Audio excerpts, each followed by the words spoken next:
Na manhã seguinte ao meu casamento, recebi um telefonema que gelou meu sangue. Era o gerente do restaurante onde havíamos celebrado. Analisamos as câmeras de segurança, disse ele com uma voz estranhamente séria. A senhora precisa ver isso com os próprios olhos. Aos 57 anos, eu achava que conhecia todos os sinais de perigo. Estava enganada. Mas antes de continuar, confira se você já está inscrito no canal e escreva nos comentários. De onde você está assistindo este vídeo? Adoramos saber até onde nossas histórias estão chegando. Eu ainda conseguia sentir o cheiro das flores do casamento quando atendi aquele telefone. O buquê de lírios brancos continuava ali na mesinha da sala, murchando levemente, como se já soubesse que algo estava errado. Roberto ainda dormia no quarto, roncando suavemente, completamente alheio ao fato de que nossa vida juntos estava prestes a desmoronar antes mesmo de começar. Meu nome é Helena. Tenho 57 anos, sou viúva há 12 anos e trabalho como bibliotecária municipal. Passei mais de uma década convencida de que o amor verdadeiro só acontece uma vez na vida. Meu primeiro marido, Paulo, morreu de câncer quando eu tinha 45 anos. Foram 6 meses terríveis, vendo o homem que eu amava definhar dia após dia. Depois que ele se foi, jurei para mim mesma que nunca mais me apaixonaria. A dor era grande demais, mas a solidão também dói. Ela se instala aos poucos, como uma umidade nas paredes da alma. Os jantares sozinha, os filmes assistidos sem ninguém para comentar. As noites frias em que você acorda e lembra que não há mais ninguém do seu lado. Meus filhos, Marcela e Daniel, já tinham suas próprias vidas. Marcela morava em outro estado com o marido e os 2 filhos. Daniel estava focado na carreira de engenheiro e mal tinha tempo para almoçar comigo aos domingos. Roberto apareceu na minha vida de forma inesperada. Foi numa palestra sobre investimentos na terceira idade, organizada pelo clube da cidade. Eu fui porque minha amiga Sônia insistiu tanto que acabei cedendo. Ele estava sentado na fileira da frente, um homem de 62 anos, cabelos grisalhos bem cuidados, óculos de armação elegante e um sorriso que iluminava o rosto inteiro quando conversava. Após a palestra, ele veio conversar comigo. Disse que me achou interessante porque eu fazia perguntas inteligentes. Rimos juntos, tomamos um café, trocamos telefones. Parecia natural, leve, sem pressão. Ele era viúvo também, então entendíamos as dores um do outro. Suas filhas moravam longe, ele se sentia sozinho na casa grande demais. Nossas histórias se encaixavam perfeitamente. Nos primeiros meses, foi maravilhoso. Roberto me levava para jantar em restaurantes que eu nunca tinha ido. Me presenteava com flores, me mandava mensagens carinhosas durante o dia. Fazia questão de conhecer meus filhos, meus amigos, minha rotina. Parecia genuinamente interessado em fazer parte da minha vida. Eu me sentia jovem de novo, como se os anos de solidão tivessem sido apenas um pesadelo do qual eu finalmente acordara. Mas havia pequenos sinais estranhos que eu ignorei. Roberto sempre perguntava sobre meu apartamento, sobre quanto valia, se estava quitado. Comentava casualmente que seria bom colocarmos tudo em nome dos 2, para facilitar quando fôssemos mais velhos. Dizia que tinha uma boa quantia guardada de sua aposentadoria como gerente bancário, que poderíamos viver confortavelmente juntos. Minha filha Marcela desconfiou desde o início. Numa ligação de vídeo, ela me disse: "Mãe, esse homem está interessado demais nas suas coisas. Ele pergunta muito sobre dinheiro." Eu ri, disse que ela estava sendo paranoica, que Roberto só queria ter certeza de que eu estava segura financeiramente. Afinal, ele tinha suas próprias economias, por que iria querer as minhas? Daniel foi mais direto. "Mãe, faz um acordo pré-nupcial, protege o que é seu." Mas eu me senti ofendida com a sugestão. Parecia que meus filhos achavam que eu era ingênua, incapaz de reconhecer um homem bom. Roberto sempre foi gentil comigo, atencioso, presente. Como eu poderia duvidar dele? O casamento foi pequeno, mas bonito. Uns 30 convidados no restaurante Jardim das Acácias, Um lugar charmoso com varandas de madeira e luzes penduradas nas árvores. Usei um vestido bege discreto, nada muito chamativo para uma mulher da minha idade. Roberto estava impecável de terno azul marinho. Meus filhos vieram, mas percebi uma tensão no ar. Marcela abraçou Roberto de forma educada, mas fria. Daniel apertou a mão dele com mais força do que o necessário. A irmã de Roberto, Cláudia, também estava lá. Uma mulher alta, magra, de olhar penetrante e sorriso falso. Ela passou a festa inteira me olhando de cima a baixo, como se estivesse avaliando quanto eu valia. Em determinado momento, ela se aproximou de mim e disse com um sorriso que não chegava aos olhos: "Meu irmão finalmente encontrou alguém que pode cuidar dele adequadamente." A frase me incomodou, mas deixei passar. Durante a festa, Roberto desapareceu algumas vezes. Primeiro disse que ia ao banheiro, depois que precisava atender uma ligação importante de um ex-colega do banco, depois que queria fumar um cigarro lá fora, embora nunca o tivesse visto fumar antes. Cada vez que ele sumia, eu sentia um aperto no peito, mas me convencia de que eram apenas nervos normais de casamento. Havia também um homem jovem, talvez uns 35 anos, que ficava observando tudo de um canto. Cabelo escuro, terno barato, expressão séria. Pensei que fosse garçom ou alguém da equipe, mas ele não servia ninguém. Apenas observava, principalmente Roberto e Cláudia. Aquilo me deu arrepios. Quando voltamos para casa naquela noite, Roberto estava exausto. Reclamou de dor de cabeça, tomou 2 comprimidos e desmaiou na cama. Eu fiquei acordada por horas, olhando para o teto, tentando entender por que não me sentia completamente feliz. Era meu casamento, eu deveria estar radiante, mas algo dentro de mim sussurrava que havia algo errado. Na manhã seguinte, acordei cedo. Roberto ainda dormia profundamente. Fui até a cozinha preparar café quando o telefone tocou. Número desconhecido. Quase não atendi, mas algo me fez aceitar a chamada. Alô, aqui é Helena. Bom dia, senhora Helena. Aqui é Ricardo Mendes, gerente do restaurante Jardim das Acácias. Meu coração acelerou sem motivo aparente. Sim, o senhor. Aconteceu alguma coisa? Houve uma pausa do outro lado, uma pausa longa demais. Senhora, eu... Preciso que a senhora venha até aqui hoje. É urgente. Mas o que houve? Algum problema com o pagamento? Não é sobre dinheiro. A voz dele estava tensa, quase um sussurro. Revisamos as gravações das câmeras de segurança, como fazemos após todos os eventos. E há momentos que a senhora precisa ver pessoalmente. Senti meu estômago gelar. Que tipo de momentos? Por favor, venha sozinha. E não conte nada ao seu marido por enquanto. Confie em mim. A senhora vai entender quando ver. Desliguei o telefone com as mãos tremendo. Fiquei ali parada na cozinha, olhando para o aparelho como se ele fosse uma cobra venenosa. O café fervia no fogão, mas eu mal conseguia me mexer. Meu cérebro tentava processar o que havia acabado de ouvir. Câmeras de segurança. Momentos que eu precisava ver. Venha sozinha. Não conte ao seu marido. Respirei fundo e olhei para o corredor que levava ao quarto. Roberto continuava dormindo. Podia ouvir os roncos suaves dele. O homem com quem eu havia acabado de me casar, com quem eu planejava passar o resto da minha vida.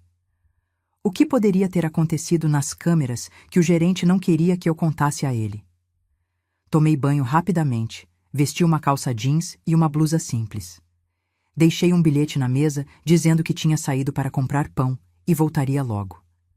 Não era mentira completa. Pararia na padaria no caminho de volta. Mas primeiro precisava descobrir o que diabos estava acontecendo. O táxi me deixou na frente do restaurante por volta das 9 da manhã. O lugar parecia completamente diferente sob a luz do dia. As luzes mágicas da noite anterior tinham se transformado em fios comuns, pendurados em árvores normais. A varanda encantadora agora era apenas madeira descascada precisando de reforma. É engraçado como os lugares mudam quando a ilusão acaba. Ricardo me esperava na entrada. Era um homem na casa dos 40, magro, com olheiras profundas. Parecia não ter dormido. Quando me viu, acenou discretamente e me conduziu para dentro, passando pelo salão vazio, onde horas antes eu tinha dançado minha primeira valsa como recém-casada. Obrigada por vir, Dona Helena, ele disse enquanto caminhávamos por um corredor estreito nos fundos do restaurante. Sei que isso é estranho, mas a senhora vai entender. Entramos em uma pequena sala cheia de monitores. Havia telas mostrando diferentes ângulos do restaurante: o salão principal, a cozinha, as varandas, os corredores. Ricardo puxou uma cadeira para mim e sentou-se na frente dos controles. Dona Helena, eu não sei como começar, então vou ser direto. Depois que todos foram embora ontem, eu estava revisando as gravações como sempre faço. É protocolo de segurança do restaurante. E notei algumas coisas muito estranhas envolvendo o Roberto. Meu coração disparou. Que tipo de coisas? Ele clicou em alguns botões e uma gravação começou a passar. A tela mostrava a varanda dos fundos menos iluminada que o salão principal. O horário marcava 21h15. Eu me lembrei desse momento. Foi quando Roberto disse que ia fazer aquela ligação importante. Na tela, Roberto apareceu andando até a varanda. Olhou ao redor, como se conferisse se estava sozinho. Então tirou o celular do bolso e digitou algo. Esperou. Menos de 1 minuto depois, Cláudia, a irmã dele, apareceu. Assisti em silêncio enquanto os dois conversavam. Não havia áudio, mas a linguagem corporal deles era clara. Cláudia gesticulava nervosa, apontando para dentro do salão. Roberto acenava com a cabeça, como se estivesse dando instruções. Então ela abriu a bolsa e tirou um envelope grande. Passou para Roberto. Ele guardou rapidamente no bolso interno do paletó. O que é aquilo? Perguntei, minha voz soando estranha até para mim. Ainda não sei exatamente, respondeu Ricardo. Mas tem mais, muito mais. Ele avançou a gravação. Agora, a tela mostrava o salão principal. Eu estava ali, conversando animada com minha amiga Sônia perto da mesa dos doces. Minha bolsa estava pendurada na cadeira ao meu lado. Vi quando me afastei para ir ao banheiro, deixando a bolsa para trás. A câmera capturou Cláudia se aproximando.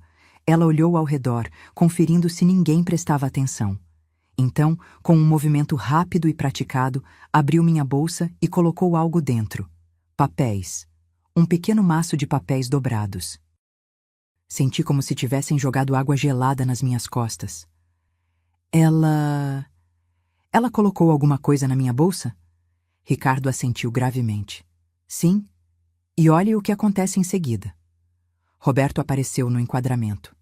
Ele e Cláudia trocaram olhares. Ela fez um gesto discreto com a cabeça, como dizendo, está feito. Roberto deu um meio sorriso e voltou para o salão principal, onde retomou sua postura de noivo atencioso. Eu estava paralisada. Minha mente trabalhava freneticamente tentando entender. Por que Cláudia colocaria papéis na minha bolsa? Que papéis eram aqueles? E por que Roberto parecia saber disso? Dona Helena, Ricardo disse suavemente. A senhora conferiu sua bolsa desde ontem? Balancei a cabeça. Não tinha conferido. Cheguei em casa, joguei a bolsa no sofá e fui direto para o quarto. Esta manhã nem a tinha tocado. Eu sugiro que a senhora confira quando voltar para casa, mas com cuidado. E tem mais uma coisa. Ele hesitou, como se não quisesse continuar. Esse próximo vídeo é delicado. Mudou para outra câmera. Desta vez mostrava um corredor lateral, perto da área de serviço do restaurante. O horário marcava 22h30, jamais para o final da festa. A imagem mostrava Roberto caminhando naquele corredor, novamente sozinho. Ele parou em frente a uma porta e ficou mexendo no celular. Então a porta se abriu. Uma mulher saiu. Eu a reconheci imediatamente. Era a garçonete ruiva que tinha servido champanhe durante a noite. Jovem, talvez uns 25 anos, bonita. Ela olhou nervosa para os lados antes de se aproximar de Roberto. Os dois conversaram brevemente. Roberto tirou dinheiro do bolso, notas, várias notas, e entregou para ela. A garçonete pegou o dinheiro, guardou rapidamente no bolso do avental e entregou algo pequeno para Roberto. Um vidrinho. Ele examinou o objeto, acenou com a cabeça e o guardou. "O que é aquilo?" perguntei, mas minha voz saiu quase inaudível. "Eu também queria saber", disse Ricardo. Então chamei a Júlia, a garçonete, para uma conversa esta manhã. A princípio ela negou tudo, disse que estava apenas mostrando o remédio que toma para a enxaqueca. Mas quando ameacei demiti-la e chamar a polícia, ela desabou. Ele pausou o vídeo e me olhou nos olhos. "Dona Helena, o seu marido pagou essa garçonete para colocar um sedativo forte na sua bebida durante a festa." O mundo parou. Não consegui respirar por um momento. As palavras ecoavam na minha cabeça, mas não faziam sentido. Sedativo, na minha bebida. Roberto pagou. Roberto, meu marido. O homem que jurou me amar e proteger ontem à noite. "Isso não pode... Ele não faria..." Comecei, mas as palavras morreram na minha garganta. Ricardo continuou, sua voz gentil, mas firme. "A Júlia disse que ele a abordou antes da festa começar. Ofereceu R$ 500 para ela adicionar o conteúdo do vidrinho na sua taça de champanhe. Disse que era só para a senhora relaxar, que a senhora estava muito ansiosa e ele queria que aproveitasse a noite. Mas eu não bebi", eu disse, lembrando. "Eu sei. A Júlia entrou em pânico na última hora e não conseguiu fazer. Disse que sua consciência não deixou. Ficou com o dinheiro, mas não adicionou nada à sua bebida. Ela está disposta a depor sobre isso se necessário." Minha cabeça girava. Eu tentava juntar as peças, os papéis na bolsa, o envelope de Cláudia, o sedativo. O que Roberto estava planejando? "Tem mais um vídeo que a senhora precisa ver", disse Ricardo, quase se desculpando. "Este aqui é o mais... complicado." Ricardo mudou para uma câmera diferente, esta mostrando outro ângulo da varanda dos fundos. O horário era 23h15, quase no final da festa. A maioria dos convidados já tinha ido embora. Eu me lembrei desse momento. Estava me despedindo de Marcela e Daniel na saída, quando Roberto disse que precisava buscar algo no carro. Na tela, vi Roberto caminhando até aquela mesma varanda, onde tinha encontrado Cláudia mais cedo. Mas dessa vez, não era a irmã dele que aparecia. Era o homem jovem de terno barato que eu tinha notado durante a festa. Os dois se cumprimentaram com familiaridade perturbadora. Não era um encontro casual. Roberto tirou um envelope do bolso, aquele mesmo que Cláudia tinha lhe dado, e entregou ao homem. O rapaz abriu, conferiu o conteúdo e acenou satisfeito. Eles conversaram por mais alguns minutos, com Roberto fazendo gestos que pareciam instruções. "Quem é esse homem?" perguntei. Ricardo suspirou. "Essa parte eu tive que investigar por conta própria. Chamei um amigo que trabalha com segurança privada e mostrei a imagem para ele. Reconheceu o sujeito imediatamente. Ele se chama Fábio Mendes, trabalha como despachante, mas tem fama de falsificar documentos." Meu sangue gelou. Falsificar documentos. Os papéis na minha bolsa. O envelope. Tudo começou a fazer um sentido macabro. "Dona Helena", Ricardo continuou, escolhendo as palavras com cuidado. "Não quero alarmá-la desnecessariamente, mas acho que o seu casamento pode ter sido uma armadilha financeira desde o início." Eu quis rir. Quis dizer que ele estava enganado, que Roberto me amava, que havia um mal-entendido, mas não consegui. Porque, no fundo, todas aquelas perguntas sobre meu apartamento, sobre minhas economias, sobre colocar tudo em nome conjunto, tudo isso finalmente fazia sentido. Um sentido horrível. "Eu preciso ir", eu disse de repente, levantando. "Preciso ir para casa agora." "Espere." Ricardo segurou meu braço gentilmente. "Leve isso." Ele me entregou um pendrive. São todas as gravações que lhe mostrei, mais algumas outras. E tenho aqui também o depoimento por escrito da Júlia. Ela assinou. "E se a senhora precisar, eu testemunho sobre tudo isso." Peguei o pendrive como se fosse uma granada. Meus dedos tremiam tanto que quase o derrubei. "Dona Helena, por favor, tome cuidado. Um homem capaz de planejar tudo isso..." Ele não terminou a frase, mas não precisava. Eu entendia perfeitamente. O táxi de volta para casa pareceu durar uma eternidade e um segundo ao mesmo tempo. Meu cérebro estava em pânico, pensamentos se atropelando. 12 anos sozinha. 12 anos convencida de que nunca mais amaria. E quando finalmente abri meu coração de novo, quando finalmente confiei de novo, era isso. Uma armadilha. Uma farsa cruel. Quando cheguei em casa, Roberto estava acordado, sentado à mesa da cozinha tomando café. Ele sorriu quando me viu entrar, aquele sorriso caloroso que tinha me conquistado meses atrás. "Bom dia, minha esposa", ele disse, e a palavra esposa soou como veneno nos meus ouvidos. "Nossa, você demorou." "Fui à padaria e voltei? Cadê o pão?" Merda! Eu tinha esquecido completamente da padaria. "Ah, a padaria estava fechada", menti rapidamente. "Precisei ir até a outra, mais longe." Ele franziu a testa, mas não comentou. "Tudo bem, senta aqui, vou fazer ovos para nós. Primeira refeição como casal." Sua animação parecia genuína. Ou ele era um ator excelente, ou um psicopata consumado. Talvez as duas coisas. Sentei à mesa tentando controlar a respiração.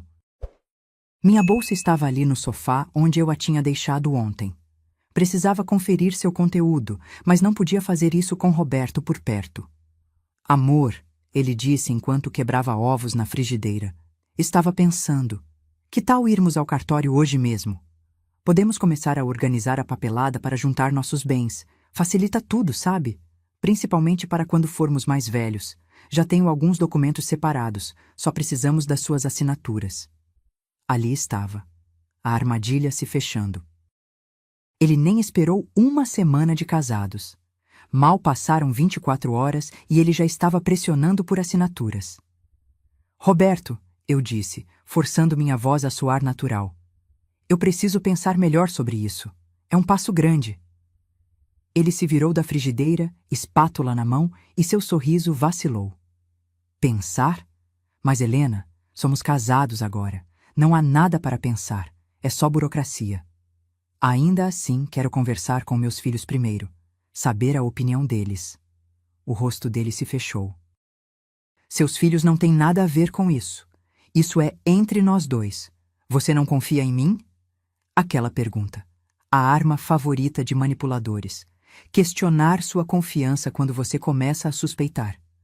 "Confio sim", menti, "mas ainda quero tempo." Roberto colocou os ovos no prato com mais força que o necessário. Sentou-se à mesa com uma expressão que eu nunca tinha visto antes. Fria, calculista. "Está bem", ele disse, mas seu tom deixava claro que não estava bem. "Mas não demore muito. Tenho compromissos, papelada que precisa ser resolvida." Comemos em silêncio tenso. Cada garfada parecia pesar 1 tonelada. Eu mal conseguia engolir, minha garganta estava apertada demais. Precisava sair dali. Precisava conferir minha bolsa. Precisava ligar para meus filhos. Precisava fazer alguma coisa. "Vou tomar banho", eu disse, levantando rapidamente. Peguei minha bolsa no caminho, tentando parecer casual. "Estou suada da caminhada." Tranquei a porta do banheiro e abri a bolsa com dedos trêmulos. Ali no fundo, embaixo da carteira e das chaves, havia um envelope que eu nunca tinha visto antes. Abri com cuidado. Documentos. Vários documentos. E à medida que eu lia, meu estômago revirava cada vez mais. Era uma procuração em meu nome. Dando a Roberto plenos poderes para vender meu apartamento, acessar minhas contas bancárias, fazer transações financeiras. A assinatura parecia minha, mas eu nunca tinha assinado aquilo. Havia também uma escritura de doação, transferindo meu apartamento para o nome de Roberto em demonstração de amor conjugal. Novamente com uma assinatura que imitava a minha, mas que eu jamais tinha feito. Meu Deus! Ele estava planejando me roubar tudo. O sedativo era para me deixar drogada o suficiente para assinar documentos durante a festa ou depois dela, sem consciência do que estava fazendo. E agora que o plano A tinha falado, ele estava tentando me pressionar para o cartório, provavelmente para assinar outros documentos, enquanto eu ainda estava no êxtase bobo de recém-casada. Sentei na beirada da banheira, tremendo. 57 anos de vida, 12 anos de viuvez solitária, e eu tinha caído direitinho na armadilha de um golpista. Que idiota eu tinha sido. Meus filhos tentaram me avisar. Marcela, Daniel, eles viram o que eu me recusei a ver porque estava desesperada demais para não ficar sozinha. Ouvi Roberto batendo na porta. Helena, está tudo bem aí? Você está demorando. Estou sim, respondi, tentando soar normal. Já vou sair. Liguei o chuveiro para ele pensar que eu estava realmente tomando banho. Então, tirei meu celular e fotografei cada documento, cada página, cada assinatura falsificada. Mandei tudo para um e-mail que só eu tinha acesso.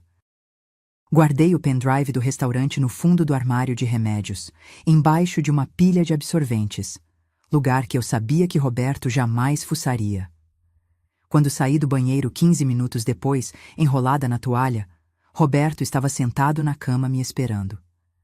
Precisamos conversar, ele disse, e havia algo em seus olhos que me deu arrepios. Não era amor. Era posse. Era o olhar de alguém que via você como um investimento, não como uma pessoa.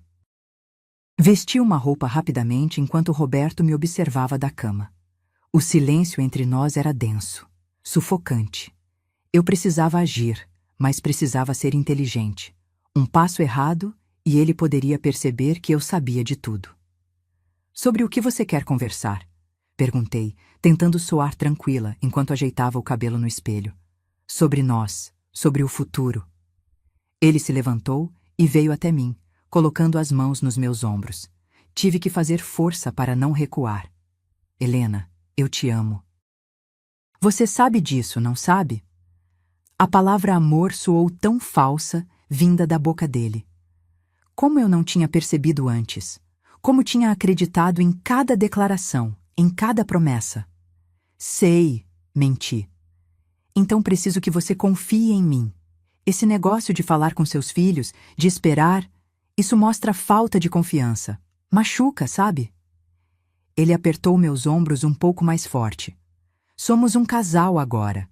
Decisões devem ser tomadas juntos, mais rápido. Não tem sentido ficar enrolando. Respirei fundo.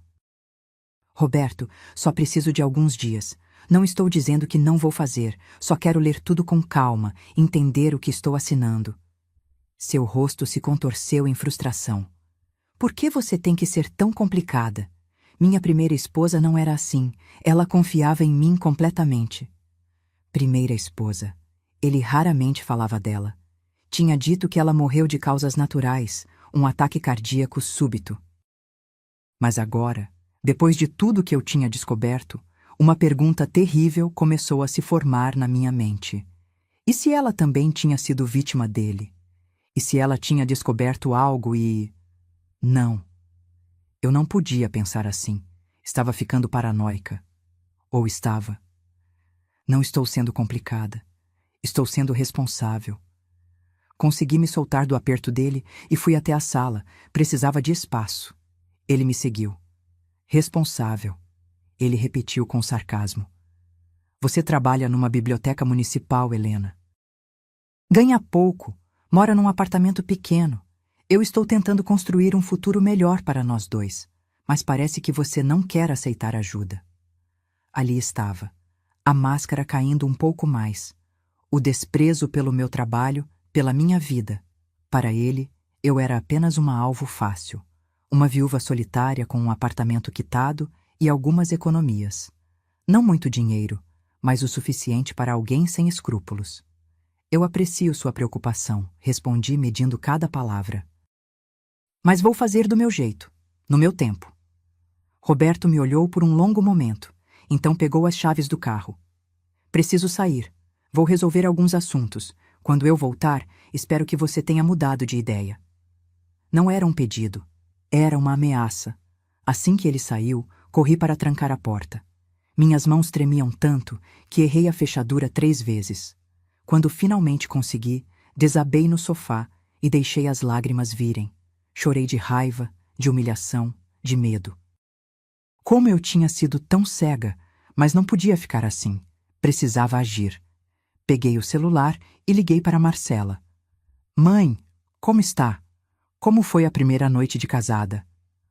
A voz alegre dela me partiu o coração.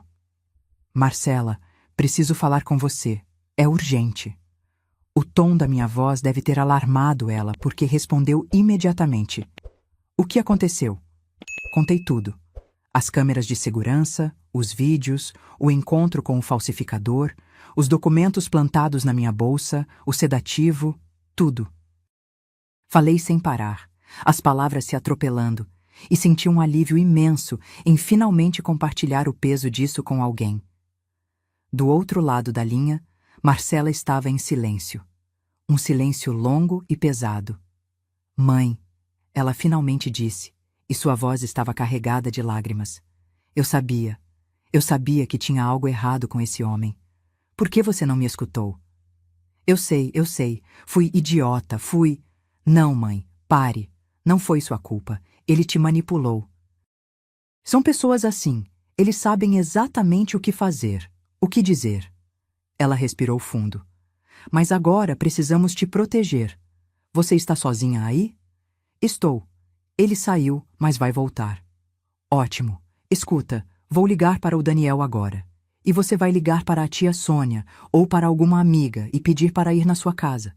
Não fica sozinha com ele, mãe. Não até resolvermos isso. Mas o que eu faço? Como eu resolvo isso? Você vai procurar um advogado. Hoje. Agora. E vai à delegacia fazer um boletim de ocorrência. Falsificação de documento, tentativa de apropriação indébita, tudo.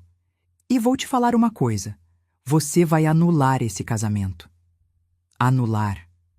A palavra soou como um choque elétrico. Mas, Marcela, como eu vou provar tudo isso? Mãe, você tem os vídeos, tem os documentos falsificados, tem a testemunha da garçonete, tem mais provas que a maioria das vítimas de golpe jamais consegue. Você vai conseguir sair dessa. Liguei para a Sônia logo em seguida. Minha amiga estava em choque, mas prometeu ir até minha casa imediatamente. Enquanto esperava, pesquisei advogados especializados em direito de família. Encontrei um escritório bem avaliado e consegui marcar uma consulta urgente para aquela mesma tarde. Quando Sônia chegou, abracei ela com tanta força que ela se assustou. Helena, o que está acontecendo? Você parece apavorada. Mostrei os vídeos para ela. Mostrei os documentos. Expliquei tudo. Vi o rosto da minha amiga passar de confusão para horror, para raiva. Esse filho da mãe, ela sussurrou. Esse desgraçado planejou tudo. Helena, você precisa sair dessa casa. Agora. Não posso. É minha casa. Por que eu deveria sair? Porque ele é perigoso. Um homem capaz de planejar tudo isso, de tentar te drogar, de falsificar documentos. Helena, pensa comigo. O que mais ele é capaz de fazer quando perceber que você descobriu tudo? Ela tinha razão. Meu Deus, ela tinha razão. Roberto não ia apenas desistir. Homens como ele não desistem quando perdem. Eles reagem, e eu não fazia ideia do que ele poderia fazer. Vem comigo, Sônia disse. Pega suas coisas essenciais e vem ficar na minha casa enquanto isso se resolve. Por favor. Fiz uma mala rápida. Roupas, documentos, remédios, o pendrive do restaurante. Deixei um bilhete curto na mesa. Fui ficar uns dias na casa da Sônia. Preciso de tempo para pensar. Helena. Não era mentira. Eu realmente precisava de tempo. Mas principalmente precisava de segurança. Na casa de Sônia, finalmente consegui respirar. Seu marido, José, ficou furioso quando soube da história. Esse crápula. Desculpa a linguagem, Helena, mas que crápula? Quer que eu vá falar com ele? Não, respondi rapidamente. Não quero confronto. Quero resolver isso legalmente. À tarde, fui ao escritório do advogado. Dr. Maurício Fernandes era um homem sério na casa dos 50, de óculos e postura confiante. Escutou minha história sem interromper, assistiu aos vídeos com atenção e examinou os documentos falsificados. Senhora Helena, ele disse quando terminei, vou ser direto com a senhora. O que aconteceu aqui é gravíssimo. Temos indícios de falsificação ideológica, tentativa de apropriação indébita e, dependendo da substância que ele tentou colocar na sua bebida, pode ser considerado tentativa de lesão corporal ou até algo pior. Algo pior? Repeti, sentindo meu estômago revirar. Doutor. Maurício ajeitou os óculos e me olhou com seriedade. Dependendo da substância e da dosagem, poderia ser classificado como tentativa de envenenamento ou de incapacitação intencional. São crimes graves. Mas primeiro precisamos descobrir exatamente o que era aquele líquido no vidrinho. Minha cabeça girava. Envenenamento. Crimes graves. Essa era minha vida agora. 57 anos, vivendo honestamente, trabalhando duro, criando meus filhos, e de repente eu estava no meio de uma investigação criminal por causa de um homem em quem eu tinha confiado. O que eu faço agora? Perguntei, minha voz saindo mais fraca do que eu pretendia. Primeiro, vamos à delegacia fazer o boletim de ocorrência. Leve todos os documentos, o pendrive, tudo.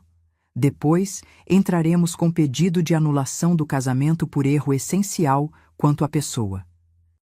O Código Civil permite anular casamento quando há erro sobre qualidade essencial do cônjuge. E acredite, um golpista que falsifica documentos e tenta drogar a esposa definitivamente se qualifica. Anulação. Não divórcio, mas anulação. Como se o casamento nunca tivesse existido. Parte de mim sentia alívio. Outra parte sentia uma vergonha profunda. Como eu explicaria isso para as pessoas? Para meus colegas de trabalho? Para minha família? E tem mais uma coisa, Dr. Maurício continuou. A senhora precisa proteger seus bens imediatamente. Vou preparar documentos para bloquear qualquer transação em seu nome que não seja feita presencialmente e com testemunhas. Também vamos notificar os bancos e o cartório de imóveis sobre a falsificação. Passamos as próximas horas na delegacia. O delegado Dr. Campos, um homem careca de uns 60 anos, ouviu tudo com expressão cada vez mais sombria. Quando assistiu aos vídeos, soltou um palavrão baixinho. Dona Helena, a senhora teve sorte. Muita sorte. Se essa garçonete não tivesse tido um momento de consciência... Ele balançou a cabeça. Já vi muitos casos assim. Viúvas, idosas, pessoas vulneráveis sendo enganadas. Mas esse aqui é um dos mais elaborados. Idosa, repeti mentalmente. Era assim que eles me viam. Uma idosa vulnerável. Talvez fosse mesmo isso que eu era. Vamos abrir inquérito, o delegado continuou. Precisaremos do depoimento da garçonete, do gerente do restaurante, e vamos tentar localizar esse Fábio Mendes, o falsificador. Se conseguirmos pegá-lo, ele pode delatar o esquema todo. Assinei papéis, prestei depoimento formal, respondi a dezenas de perguntas. Quando saímos da delegacia já era noite. Dr. Maurício me levou de volta para a casa de Sônia. Não atenda ligações do Roberto, ele me instruiu. Qualquer comunicação deve ser através de mim. Se ele aparecer na casa da sua amiga, chamem a polícia. E se sinta ameaçada de qualquer forma, ligue para mim imediatamente. Não importa a hora. Naquela noite, deitada no quarto de hóspedes de Sônia, olhei para o teto e não consegui dormir. Meu celular vibrava constantemente. Eram mensagens de Roberto. Onde você está? Por que você saiu de casa? Estou preocupado, Helena. Liga para mim. Isso é ridículo. Somos casados. Você não pode simplesmente sumir. Helena, responde. Tô ficando nervoso. Você tá fazendo tempestade em copo d'água. Volta para casa e conversamos como adultos. As mensagens foram ficando mais agressivas conforme as horas passavam. Seus filhos encheram sua cabeça, foi isso? Eles querem meu dinheiro? Você vai se arrepender de ter me desrespeitado assim. Pensa bem no que tá fazendo. Casamento não é brincadeira. Tá bom, descobri onde você tá. Tô indo aí. Essa última mensagem me fez levantar da cama num pulo. Eram 2 da manhã. Corri até o quarto de Sônia e José. Ele disse que sabe onde estou, sussurrei, mostrando o celular. José se levantou imediatamente. Vou ficar de guarda na sala. Se ele aparecer aqui, chamo a polícia. Passamos o resto da noite em vigília. Roberto não apareceu, mas o medo permaneceu. Percebi que não era só questão de dinheiro ou propriedade, era questão de segurança, de vida. No dia seguinte, Dr. Maurício me ligou cedo. Temos novidades. A polícia localizou Fábio Mendes, o falsificador. Ele aceitou colaborar com a investigação em troca de uma redução na pena, e o que ele contou é preocupante. Sentei na beira da cama, preparando-me para o pior. O que ele disse? Segundo o Fábio, não é a primeira vez que Roberto faz isso. Ele aplica o mesmo golpe há anos. Se casa com mulheres viúvas ou divorciadas que têm algum patrimônio, falsifica documentos, transfere tudo para o nome dele e depois desaparece. Geralmente ele usa sedativos para fazer as vítimas assinarem sem consciência, ou então pressiona elas psicologicamente até conseguir as assinaturas. Senti enjoo subindo. Quantas mulheres? O Fábio admitiu ter falsificado documentos para pelo menos 4 casos nos últimos 6 anos, mas suspeita que existam outras vítimas que nem descobriram o golpe. Algumas simplesmente aceitaram a perda, achando que tinham feito mau negócio no casamento. 4 casos. Pelo menos 4 mulheres como eu.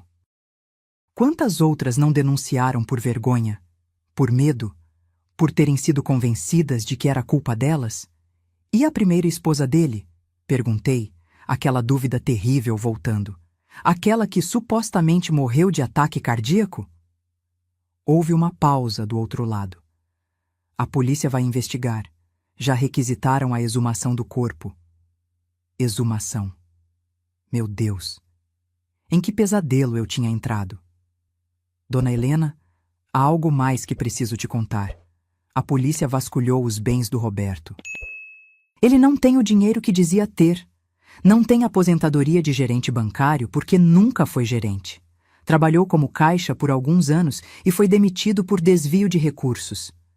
Tudo o que ele te contou era mentira. Claro que era.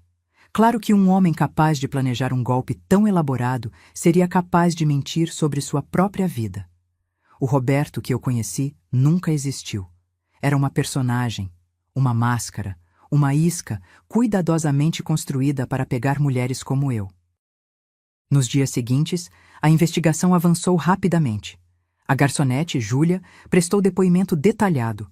O gerente Ricardo fez o mesmo. A polícia analisou o conteúdo do vidrinho que Roberto tinha dado para Júlia. Ela tinha guardado, graças a Deus. Era um coquetel de ansiolíticos e sedativos, forte o suficiente para deixar alguém em estado de semiconsciência por horas. Se a senhora tivesse tomado isso, o perito explicou, ficaria acordada, mas desorientada. Não se lembraria direito do que aconteceu. Assinaria qualquer coisa sem questionar. É uma técnica comum em golpes desse tipo. Cláudia, a irmã de Roberto, também foi investigada. Descobriram que ela era cúmplice ativa do esquema. Recebia uma porcentagem de cada golpe bem-sucedido. Ela que infiltrava os documentos falsificados nas bolsas das vítimas durante as festas de casamento. Roberto foi preso 3 semanas depois do nosso casamento. Eu não estava presente na prisão, mas doutor. Maurício me contou que ele negou tudo no início. Disse que era um mal-entendido, que me amava de verdade, que seus inimigos estavam armando contra ele. A narrativa clássica do golpista. Mas com as provas acumuladas, os vídeos, os documentos, o depoimento de Fábio, o histórico de vítimas anteriores, não havia como negar. Roberto Alves da Silva era um criminoso profissional, e eu tinha sido a vítima número 5. Ou talvez só a 5ª que eles sabiam. Quantas outras haviam sido envergonhadas demais para denunciar? A anulação do casamento foi processada com rapidez incomum, dado as circunstâncias e a gravidade das provas. Em menos de 2 meses, o juiz declarou que o casamento entre Helena Santos e Roberto Alves da Silva nunca havia sido válido, pois foi contraído sob erro essencial quanto à pessoa, com má-fé comprovada. Eu estava na audiência quando a sentença foi lida. Roberto me olhou do outro lado da sala, algemado entre 2 policiais. Procurei em seus olhos algum traço do homem por quem eu tinha me apaixonado, algum arrependimento, alguma humanidade. Mas tudo o que vi foi raiva fria, raiva de ter sido descoberto. A senhora teve sorte, o juiz me disse depois, em particular. A maioria das vítimas desse tipo de crime só descobre quando já perdeu tudo. Sua sorte foi que alguém se importou o suficiente para te avisar. Ricardo, o gerente do restaurante. Se ele não tivesse ligado, se ele tivesse simplesmente arquivado as gravações como protocolo de rotina e esquecido, eu teria assinado aqueles documentos no cartório. Meu apartamento teria sido vendido. Minhas economias transferidas. Em semanas, eu estaria na rua sem entender o que havia acontecido. Mandei flores para Ricardo com um cartão. Você salvou minha vida, obrigada por sua coragem. Ele me ligou emocionado, dizendo que só fez o que era certo. Mas quantas pessoas fazem o que é certo quando é inconveniente? Quando dá trabalho? Quando é mais fácil simplesmente não se envolver? As outras vítimas de Roberto também foram localizadas.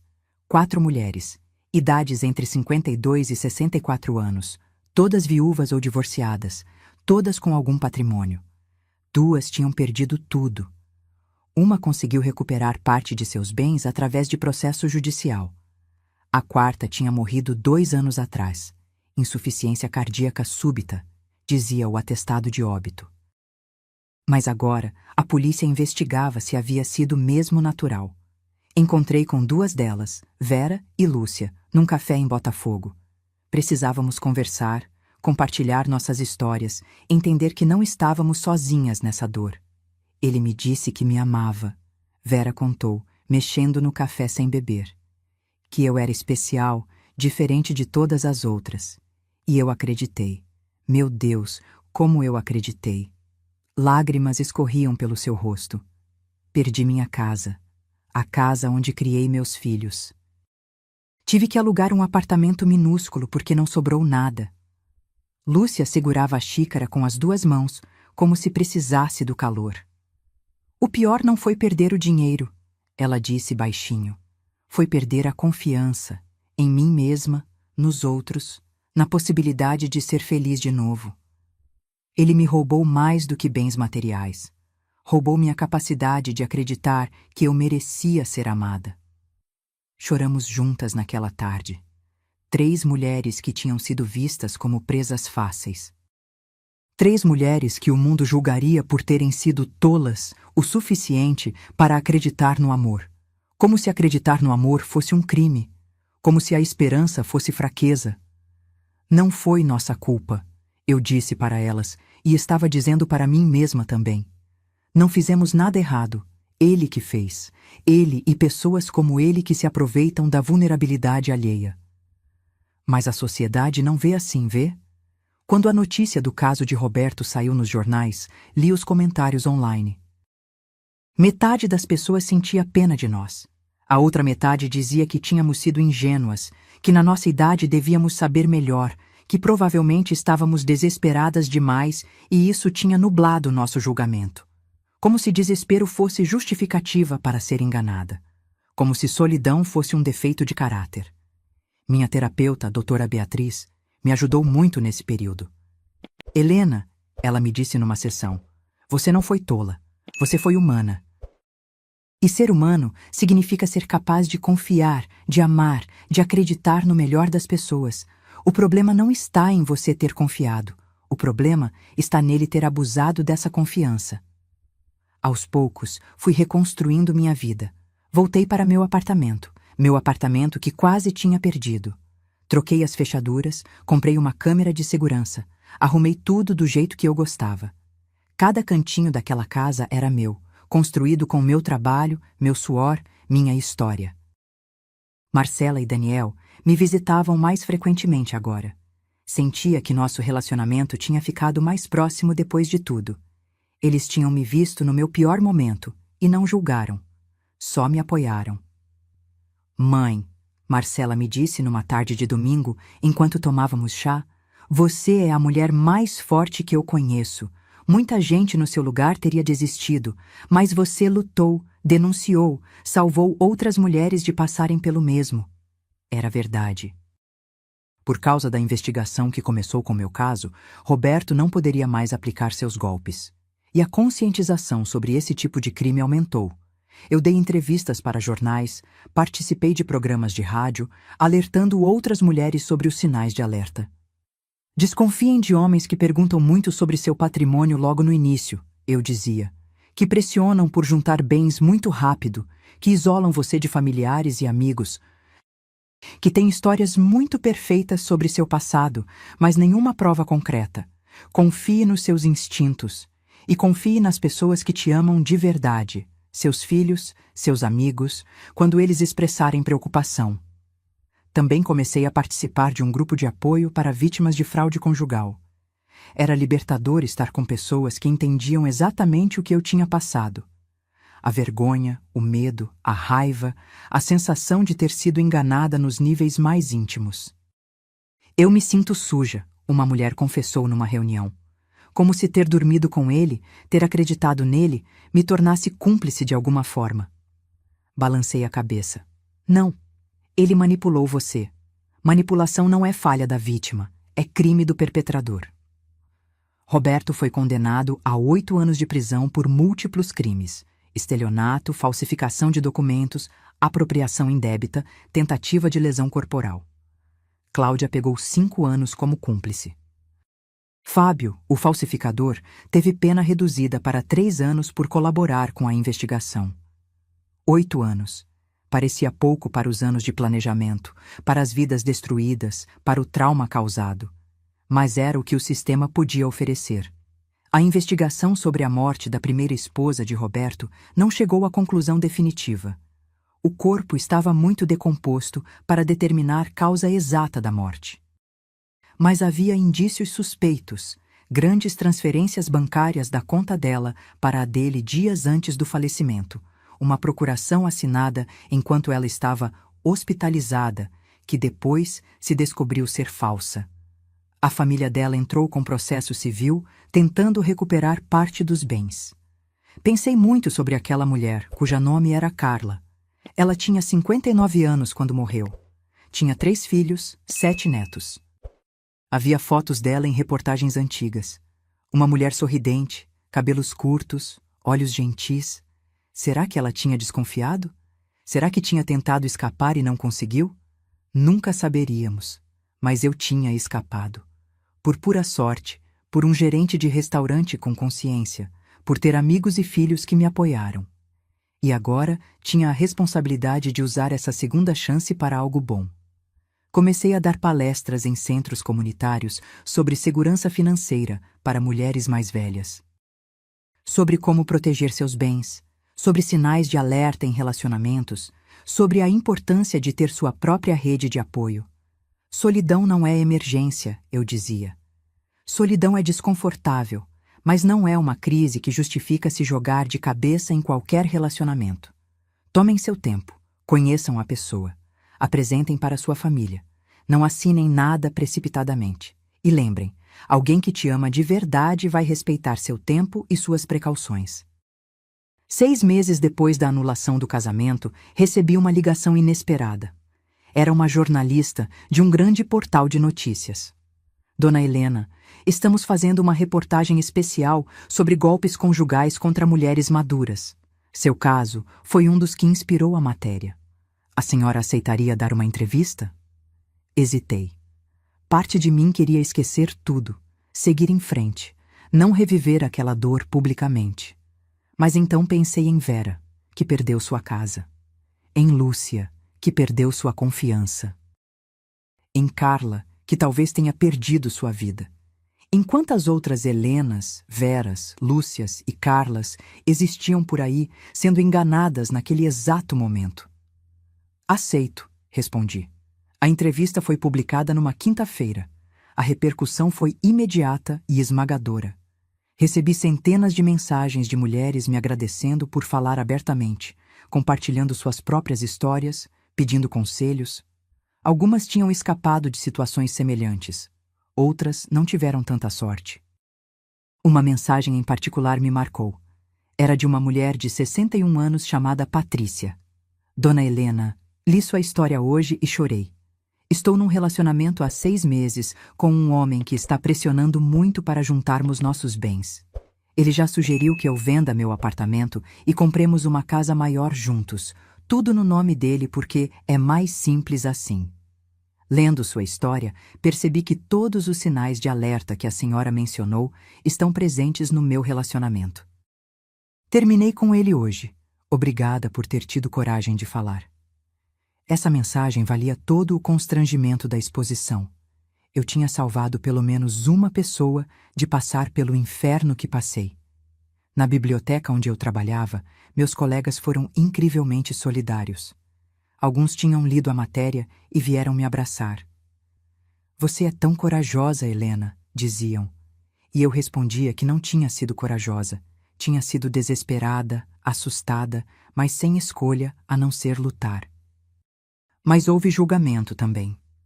Uma colega de trabalho mais velha, Dona Irene, me disse com aquele tom de quem acha que está dando conselho sábio: Viu, Helena? É por isso que eu sempre digo, mulher da nossa idade tem que ter cuidado. Homem que aparece muito interessado só pode estar atrás de uma coisa. Mordi a língua para não responder que a culpa não era minha, era do golpista. Que eu tinha todo o direito de buscar companhia sem ser vista como alvo fácil. Que a solução não era mulheres se isolarem, mas homens pararem de ser criminosos. Mas percebi que essa mentalidade era comum. A ideia de que mulheres mais velhas, especialmente viúvas, deviam aceitar a solidão como destino. Que buscar amor de novo era de alguma forma desesperado ou patético. Que a vítima tinha alguma responsabilidade no crime cometido contra ela. O machismo não termina quando você envelhece, minha amiga Sônia comentou numa tarde de café. Só muda de forma. Quando você é jovem, querem controlar seu corpo e suas escolhas. Quando você é velha, querem que você suma, que se torne invisível, que não deseje mais nada. Ela tinha razão. E parte do meu processo de cura foi reconhecer que eu tinha todo o direito de querer amor, companhia, intimidade aos 57 anos. Não era vergonhoso, não era patético, era humano. Comecei terapia não só para processar o trauma do golpe, mas para trabalhar essas questões mais profundas. A vergonha que sentia não por ter sido enganada, mas por ter acreditado que merecia ser amada. Como se aos 57 anos, viúva, com rugas e cabelos brancos, eu devesse agradecer por qualquer migalha de atenção masculina. Você internalizou a ideia de que seu valor diminuiu com a idade, doutora Beatriz me explicou. E golpistas como Roberto são experts em identificar e explorar essa insegurança. Eles não escolhem vítimas por acaso. Escolhem mulheres que foram condicionadas a se sentirem sortudas por receberem atenção. Foi uma revelação dolorosa, mas necessária. Comecei a trabalhar na minha autoestima, na minha valorização própria. Li livros sobre envelhecimento feminino, sobre como a sociedade trata mulheres mais velhas, sobre como recuperar o poder que nos é negado sistematicamente. 1 ano após o pesadelo com Roberto, fiz uma viagem sozinha. Peguei uma semana de férias e fui para o litoral. Fiquei num hotel pequeno de frente para o mar. Caminhei na praia todos os dias, li livros, comi bem, dormi até tarde. Estava me redescobrindo, redescobrindo quem eu era, sem a solidão definindo minhas escolhas. Numa tarde, sentada num bar de praia vendo o pôr do sol, um homem se aproximou. Com licença, a cadeira ao lado está vaga? Senti meu corpo inteiro tensionar. Meu primeiro instinto foi levantar e sair. Mas respirei fundo e olhei para ele direito. Um senhor de uns 60 e poucos anos, cabelos completamente brancos, bermuda e camisa simples, sorriso tímido. Está sim, respondi, mas minha voz estava tensa. Conversamos um pouco. Ele se chamava Jorge. Estava ali de férias também, era professor de história aposentado, morava sozinho desde que a esposa tinha morrido 3 anos atrás. Não perguntou nada sobre meu patrimônio, meu apartamento, minha vida financeira. Falou sobre livros, sobre lugares que tinha viajado, sobre seus netos. Quando ele me convidou para jantar no dia seguinte, recusei educadamente. Desculpe, mas não estou pronta para isso. Ele acenou compreensivo. Tudo bem, mas posso deixar meu telefone? Caso mude de ideia, ou caso queira apenas conversar como fizemos hoje. Sem compromisso. No final das férias, não liguei para Jorge. Ainda não estava pronta, mas guardei o número. E o fato de ter conseguido conversar com um homem, de ter considerado a possibilidade mesmo que brevemente, era progresso. Significava que Roberto não tinha destruído completamente minha capacidade de confiar. De volta à rotina em casa, continuei minha vida. Trabalho, amigos, família, grupo de apoio, palestras educativas. Minha vida tinha propósito para além de encontrar um companheiro. E isso era libertador. Marcela me visitou num fim de semana com os netos. Vê-los correndo pelo apartamento, ouvir suas risadas, fazer biscoitos com eles, aquilo era amor verdadeiro. Aquilo era conexão real. Não precisava de um homem ao meu lado para ter uma vida plena e significativa. Você está diferente, mãe, Marcela comentou enquanto as crianças dormiam. Mais forte, mais você mesma. Acho que estou aprendendo a não me definir pelos outros, respondi. Durante anos, me defini como esposa do Paulo, depois como viúva do Paulo. Depois, tentei me definir como esposa do Roberto, mas agora sou só Helena, e isso é suficiente. Ela me abraçou forte. Sempre foi suficiente, mãe. Você só precisava perceber. 2 anos depois do casamento, que nunca deveria ter acontecido, minha vida estava irreconhecivelmente diferente. E muito melhor do que imaginei que seria. Continuei dando palestras, mas agora tinha até um pequeno livro publicado sobre minha experiência e como se proteger de golpes conjugais. O título era Aos 57, quase perdi tudo por amor e como recuperei minha vida. Não foi best-seller, mas ajudou muitas mulheres. Recebia cartas e e-mails semanalmente de leitoras agradecendo. O grupo de apoio para vítimas de fraude conjugal cresceu. Agora, éramos 12 mulheres que se encontravam semanalmente, compartilhando experiências, oferecendo suporte umas às outras. Algumas ainda estavam no início do processo de cura, quebrando aos pedaços. Outras, como eu, já tinham reconstruído suas vidas e estavam ali para mostrar que era possível superar. Vera conseguiu recuperar parte de seus bens através de um processo judicial. Não todo o dinheiro que perdeu, mas o suficiente para comprar um apartamento pequeno novamente. Não é a casa onde criei meus filhos, ela me disse, mas é meu, e isso importa. Lúcia começou a namorar de novo, com muito cuidado, com muitas precauções, mas havia aberto seu coração novamente. Se eu deixar o que ele fez me destruir completamente, ela explicou, então ele venceu, não vou permitir isso. Roberto cumpria sua sentença numa penitenciária estadual.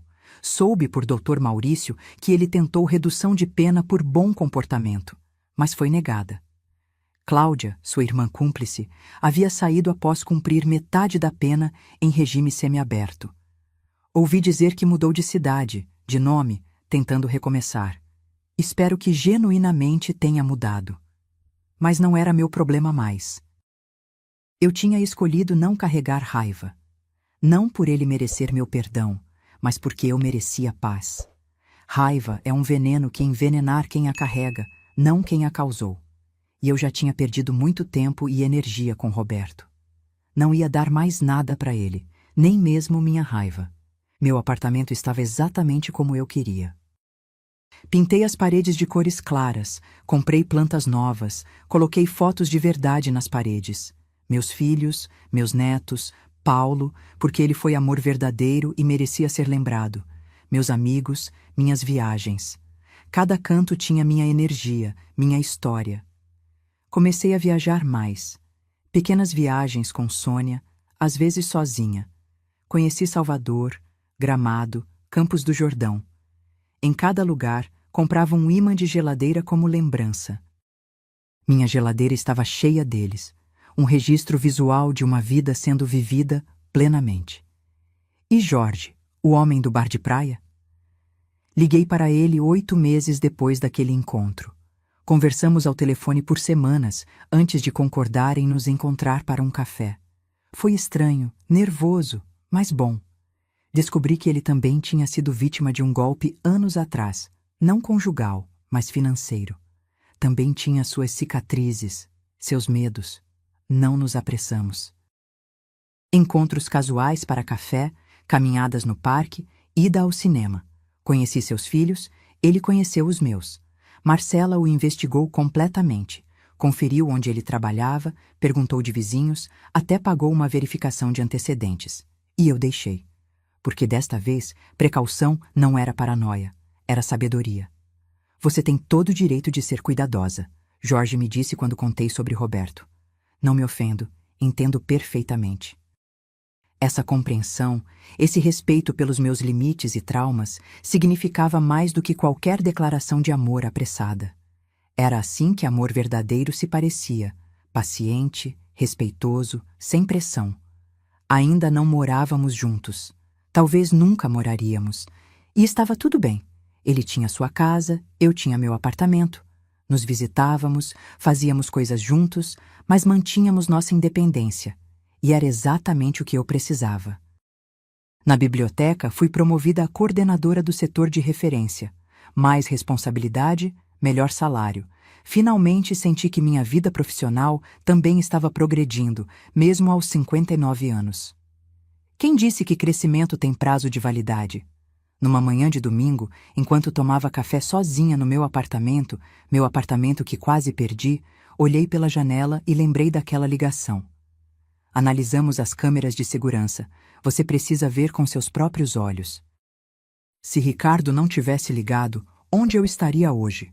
Provavelmente sem nada.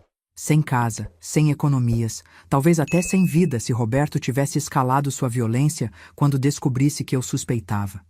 Quantas mulheres não têm essa sorte? Quantas nunca descobrem até ser tarde demais? Peguei o telefone e liguei para Ricardo. Há tempos não falávamos. Alô, Ricardo, aqui é Helena, só liguei para agradecer de novo. Sei que já agradeci milhares de vezes, mas queria que você soubesse que salvou minha vida de verdade. Não só minha vida física, mas minha vida inteira. Ouvi a voz emocionada dele do outro lado. Dona Helena, fico feliz que a senhora esteja bem. E obrigado por continuar falando sobre isso, por alertar outras pessoas. É importante. Depois de desligar, sentei na sacada com meu café e simplesmente respirei. O ar estava fresco, o sol estava nascendo pintando o céu de laranja e rosa. Tinha uma música tocando no apartamento do vizinho, crianças brincando lá embaixo na rua, 59 anos. Viúva, quase vítima de um golpe matrimonial. Sobrevivente, palestrante, autora, avó, amiga, namorada cautelosa, coordenadora de biblioteca, Helena. Tantos títulos, tantas facetas, tantas versões de mim mesma. E pela primeira vez em muito tempo, gostava de todas elas. Não estava mais tentando ser quem os outros esperavam. Estava apenas sendo. Meu celular vibrou. Era a mensagem de Jorge. Bom dia, filme hoje à tarde? Sem compromisso. Sorri. Bom dia, sim, com pipoca. Simples, leve, sem pressão, sem segundas intenções. Apenas 2 pessoas com histórias complicadas tentando aproveitar o presente sem carregar todo o peso do passado. Pensei em todas as Helenas que existem por aí. Mulheres em seus 50, 60, 70 anos, viúvas, divorciadas, solteiras. Mulheres que ainda acreditam no amor, mas têm medo.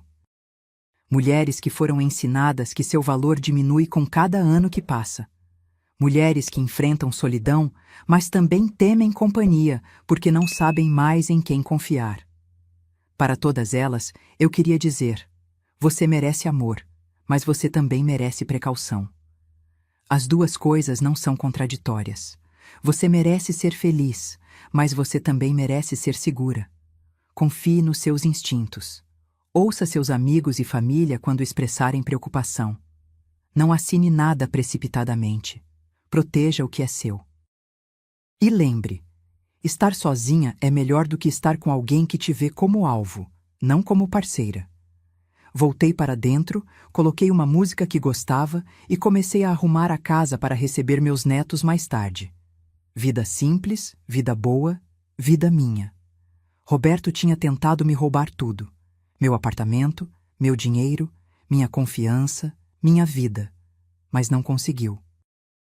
Graças a um gerente de restaurante com consciência, a uma garçonete com remorso, a filhos que me amavam, a amigos leais, a um sistema de justiça que desta vez funcionou.